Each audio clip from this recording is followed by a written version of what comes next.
ಜಿಲ್ಲೆಯಲ್ಲಿ ಧಾರಾಕಾರ ಮಳೆಗೆ ಜನರು ತತ್ತರಿಸಿ ಹೋಗಿದ್ದಾರೆ. ಮಳೆಗೆ ಮನೆಗೋಡೆಗಳು ಕುಸಿದಿದ್ದು ಬೆಳೆಗಳು ಕೂಡ ಕೈಕೊಟ್ಟಿವೆ. ಭೀಮಾ ನದಿ ನೀರಿನಿಂದ ಹಲವು ಗ್ರಾಮಗಳು ಜಲಾವೃತಗೊಂಡಿದೆ. ಕಾಳಜಿ ಕೇಂದ್ರಗಳನ್ನು ಸ್ಥಾಪಿಸಿ ಪರಿಹಾರಕ್ಕೆ ಜನರು ಒತ್ತಾಯಿಸ್ತಾ ಇದ್ದಾರೆ. ವಡಗೇರ ತಾಲೂಕಿನ ನಾಯ್ಕಲ್, ನಾಲ್ವಡಗಿ, ಕಾಡಗೇವ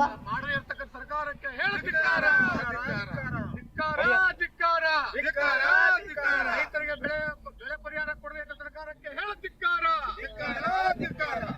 ಸರ್ಕಾರಕ್ಕೆ ರೈತರಿಗೆ ಬೆಳೆ ಪರಿಹಾರ ಮತ್ತು ಇನ್ಶೂರೆನ್ಸ್ ಕೊಡದೆ ಸರ್ಕಾರಕ್ಕೆ ಹೇಳುತ್ತಿದ್ದಾರೆ.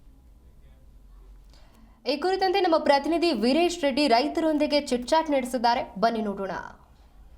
ಗಿರಿನಾಡು ಯಾದಗಿರಿ ಜಿಲ್ಲೆಯಲ್ಲಿ ಸುರಿತಾ ಇರುವಂತಹ ಧಾರಾಕಾರ ಮಳೆಗೆ ಅನ್ನದಾತರ ಬದುಕು ಕಂಗಾಲಾಗಿದೆ ಅಂತಾನೆ ಹೇಳ್ಬೋದು.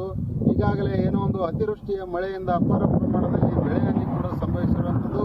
ಈಗಾಗಲೇ ಮುಂಗಾರು ಹಂಗಾಮಿನಲ್ಲಿ ಬಿತ್ತನೆ ಮಾಡಲಾದಂತಹ ಹತ್ತಿ ಬೆಳೆಗೆ ಈಗಾಗಲೇ ಏನೋ ಒಂದು ಮಳೆಯ ನೀರಿನಿಂದ ಸಂಪೂರ್ಣವಾಗಿ ಜಲಾವೃತಗೊಂಡು ಈಗ ಕೈಗೆ ಬರುವ ತುತ್ತು ಬಾಯಿಗೆ ಬರಲಿಲ್ಲ ಎನ್ನುವ ರೀತಿಯ ಪರಿಸ್ಥಿತಿ ಕೂಡ ಆಗಿರುವಂಥದ್ದು. ಇದರ ನಡುವೆ ಭೀಮಾ ನದಿಯ ಕೂಡ ಈಗ ತುಂಬಿ ಉಕ್ಕಿ ಹರಿತಾ ಇರುವಂತ ಹಿನ್ನೆಲೆಯಲ್ಲಿ ಗ್ರಾಮಗಳು ಕೂಡ ಜಲಾವೃತವಾಗಿ ಈಗ ಬದುಕು ಕೂಡ ಬೋರಾಬಟ್ಟೆ ಆಗಿರುವಂಥದ್ದು. ಈಗಾಗಲೇ ಏನೋ ಒಂದು ಸರ್ಕಾರ ಕೂಡ ಒಂದು ಪರಿಹಾರ ನೀಡಬೇಕೆನ್ನುವ ನಿಟ್ಟಿನಲ್ಲಿ ಈಗ ರೈತ ಸಂಘಟನೆಗಳು ಕೂಡ ಹೋರಾಟಕ್ಕೂ ಕೂಡ ಮುಂದಾಗಿರುವಂಥದ್ದು. ಜನರ ಬವಣೆಯನ್ನ ಈ ರಾಜ್ಯದ ಒಂದು ಸರ್ಕಾರ ಗಮನಿಸಬೇಕು.